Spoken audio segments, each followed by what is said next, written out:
মুম্বাই থেকে গোয়া আমরা গেছিলাম জনশতাব্দী এক্সপ্রেসের বিস্তারমে। ভোর 5:30 নাগাদ দাদা স্টেশন থেকে আমরা ট্রেনে উঠে পড়ি। ট্রেনের একদম লাস্ট কোচটি হলো বিস্তারম কোচ। তখনও অন্ধকার থাকায় ট্রেনে উঠেই আমরা ঘুমিয়ে পড়ি।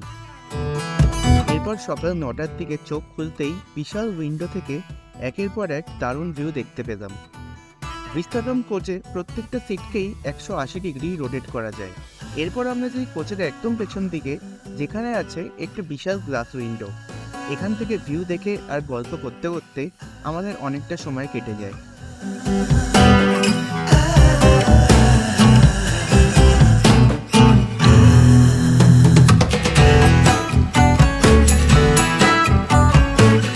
ঘন্টার এই রুটে ট্রেনটি একাধিক টানেলের মধ্যে দিয়ে পাস করতে থাকে। এরপর সিটে ফিরে সবাই মিলে উনো খেলতে খেলতে আমাদের বাকি সময়টা কেটে গেল। আবার দেখা হবে পরের ব্লগে।